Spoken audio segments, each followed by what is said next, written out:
خیال کی طاقت کتنی بڑی طاقت ہے۔ میں پاکستان بنا ہے سن 47 کی بات، میں پڑھتا تھا کالج میں، تو میں ایم اے کے ففتھ ایئر میں تھا۔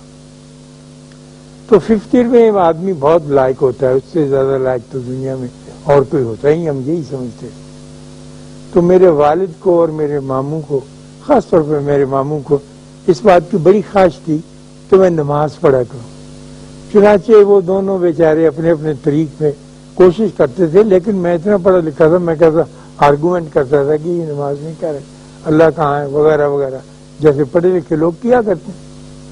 وہ کچھ کہتے نہیں، تو مجھے پکڑ کے ایک مولوی صاحب کے پاس لے گئے، جو ہمارے شہر لاہور میں ایک نیلا گنبد کی مسجد کہلاتا ہے۔ تو وہاں وہ بیٹھے تھے اور لیکچر دے رہے تھے، اور ان کے پاس 3 پہیوں کی گاڑی تھی جو ہاتھ سے ایسے چلتی ہے، چل نہیں سکتے، اور ان کا ایک ٹانگ جو تھی ڈھکی ہوئی تھی، اس کے اوپر کو بڑی خوفناک بیماری کا حملہ تھا، جیسے گمبھیر وغیرہ کہتے ہیں، اور اس کا کوئی علاج نہیں ہوتا۔ تو میرے والد نے کہا جی یہ میرا بیٹا کہنے کے ماشاءاللہ بڑا اچھا ہے، لائق ذہین خوبصورت فتین لڑکا ہے۔ تو انہوں نے کہا جی آپ اسے کہنے کے نہیں، پھر کسی دن آئیں گے تو تلقین کریں گے، آج موقع نہیں ہے تلقین کرنے کا، اور تلقین زیادہ کرنی بھی نہیں چاہیے، یہ آتا رہے ملتا ملاتا رہے۔ تو مجھے ان کی شخصیت نے بڑا متاثر کیا، لیکن میں نے ان کی بات نہیں مانی۔ نوجوانوں کے پاس کہاں وقت ہوتا ہے ایسے کام کرنے کا، نیکی کے یا شرافت کے یا عبادت کے۔ میں نہیں مانا، اپنے دوستوں کو بتایا کالج میں، انہوں نے کہا نانا خبردار اس میں نہ پھنس جانا، ہمیں دنیا بنانی ہے، ترقی کرنی ہے۔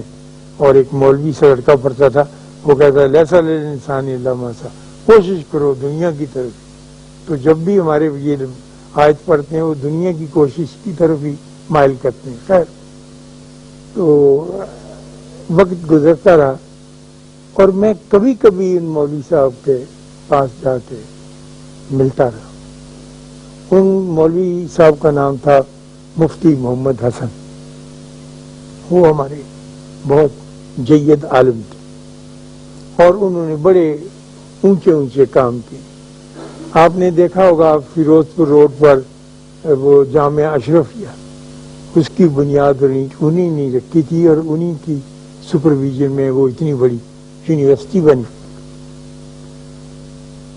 تو ان کے جو مریدین تھے، ان کے چاہنے والے جو تھے، جس میں میرے ماموں بھی شامل تھے، وہ بار بار ان سے کہتے تھے کہ یہ ٹانگ جو ہے اس کا علاج نہیں ہو سکے گا، ڈاکٹر یہ کہتے ہیں کہ اسے کٹوا دیا جائے۔ تو وہ متعمل تھے، کسی کو دکھاتے نہیں تھے، اس کی حیثیت ایسی ہوگی، خود ہی پٹی جو بھی ان کو جو کرتے تھے الرجی میں، اور خود ہی لپیٹ کے کپڑا آ جاتے۔ تو ان لوگوں کو بڑی فکر تھی، ان کے مریدین۔ انہوں نے جب بہت زور دیا تو مان گئے، انہوں نے کہا کہ اچھا ڈاکٹر لوگ کہتے کاٹنی ہے تو پھر کاٹ دیں، اس میں کیا مذاق ہے۔ انہوں نے کہا جی بڑا آپریشن ہے، گھٹنے سے اوپر ران سے کاٹی جائے گی کیونکہ اتنی دور پہنچ گئی۔ تو انہوں نے کاٹی۔ یہ میں لاہور کا واقعہ آپ کو بتا رہا ہوں، اور کنگ ایڈورڈ میڈیکل کالج کے میو ہاسپٹل کا واقعہ۔ تو ہمارے اس زمانے کے بہت اعلیٰ درجے کے سرجن کرنل امیر الدین ہوا کرتے تھے، اور وہ بڑے نامی گرامی سرجن تھے۔ انہوں نے بھی دیکھا مفتی صاحب کو، اور یہی رائے دی کہ اس کو تو کاٹنا پڑے گا۔ پاکستان بھر سے ڈاکٹر جمیت سنگھ تھے یہاں لاہور میں بڑے مشہور، انہوں نے بھی پہلے رائے دی تھی تو مانا نہیں تھا، یہ مان گئے۔ تو انہوں نے کہا ٹھیک ہے، وقت مقرر ہو گیا جیسا کہ ڈاکٹر لوگ کرتے ہیں صبح کے وقت۔ تو ان کی سرجری میں کرنل عطا اللہ اور ڈاکٹر ریاض قدیر اور کرنل امیر الدین جو سرجن تھے، یہ ان کی مدد کے لیے۔ تو سب بڑی محبت سے اور اتفاق کے ساتھ ان کو لے کے آئے۔ تو اب انستھیسسٹ بہت لائق بے ہوش کرنے والا چاہیے، جو بالکل ہمہ وقت مستعد رہے کہ اس عمر کے آدمی ہیں تو ان کو کوئی خدشہ نہ ہونے پائے. انستھیسی کو بلایا تو انہوں نے کہا ڈاکٹر صاحب مفتی صاحب آپ کو تھوڑی سی تکلیف ہوگی ایک سرنج سے ٹیکا دیں. کہنے کہ یہ کیوں دیتے ہو؟ انہوں نے کہا جی یہ اتنا بڑا کام کرنا ہے تو اس سے بے ہوش کرنا مقصود ہے. یہ آپ کے لاہور کا واقعہ ہے جو میں آپ کو سنا رہا ہوں. تو انہوں نے کہا کہ کیوں بے ہوش کیوں کرتے آپ مجھے؟ انہوں نے کہا جی ٹانگ کاٹنی ہے اتنی بڑی چاقو چھری سے آری سے بھی کاٹنی پڑے گی تو آپ کو تو یہ کہنے کے ڈاکٹر صاحب آپ ایسے کریں آپ مجھ کو ایسے ہی چھوڑ دیں یعنی شیشہ وغیرہ نہ دیں مجھے یہ پسند نہیں ہے. یہ دخل انداز ہوگا میرے ذہن پر اور میں اپنا ذہن سوائے اللہ کے اور کسی کے حوالے کرنا نہیں چاہتا.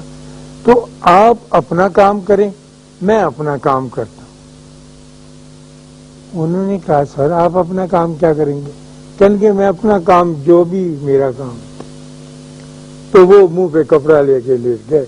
ڈاکٹر کرنل امیر الدین کہتے ہیں کہ انہوں نے نشتر سے اس کو چک لگا کے دیکھا کہ تو ہی واز کوائٹ اور جسم کے اندر اس کے کوئی ایسا ریئیکشن نہیں تھا جو ایک یعنی ہوش والے انسان کے اندر کچھ پڑھ رہے تھے اور بہت پریشان تھے تینوں. ڈاکٹر آج کہتے ہیں کہ ٹانگ کٹ رہی تھی اور اتنا آپ ران کا تصور ذہن میں رکھیں نا انسانی ران کا.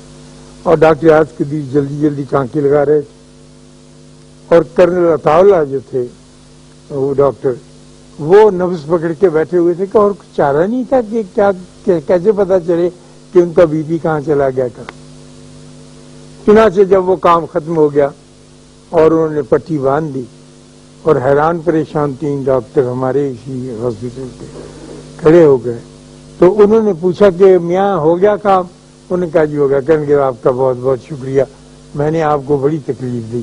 ہاں تو خیال جو ہے جو شخص اپنے خیال پر حاوی ہو جائے اور یہ بالکل واقعہ میں بار بار ریپیٹ کرتا ہوں یہاں کا خیال پر حاوی ہو جائے اور خیال اس کے تصور میں آ جائے اور یہ جانے کہ مائنڈ اوور میٹر کیسے ورک کرتا ہے تو یہ ساری مشکلات جو ہم روز پیش آتی رہتی ہیں اور ہم ہاتھی جتنا ڈیل ڈول لے کر اپنے کیلے سے ڈرتے رہتے جو 1 فٹ کا بھی نہیں ہوتا تو ساری مشکلات کو لپیٹ کے ایک طرف رکھ دیتے. اسی لیے ہمارے یہاں علم کا اور غور کرنے کا تفکر کا فکر کرنے کا بڑا حکم آیا ہے. غور کریں. اب تفکر کرنے کے طریقے ہیں نماز روزہ زکوٰۃ یہ تو عبادات میں آ جاتی ہیں. تفکر کرنے کے لیے آپ کو الگ سے جیسے اللہ کہتا ہے کہ جب نماز ادا کر چکو پھر میرا ذکر کرو تو ذکر میں داخل ہونے کا اب دیکھیے نا ذکر سے وہ کہاں مفتی محمد حسن صاحب پہنچ گئے اور کیسے انہوں نے تقویت حاصل کری کہ میڈیکل ہسٹری میں یہ بات درج ہو کے رہ گئی اس طرح سے. تو اگر آپ اور میں اور ہم سب اس باریکی کو سمجھنے لگیں کہ مائنڈ کے اوپر میٹر کا اتنا اثر نہیں ہوتا جتنا مائنڈ کا اپنا ہوتا ہے تو پھر آپ ان مشکلات سے خود بخود نکلیں. آپ کو کسی بابے کی کسی پیر کی کسی گائیڈ کی ضرورت نہیں پڑے گی. اللہ آپ کو آسانیاں عطا فرمائے اور آسانیاں تقسیم کرنے کا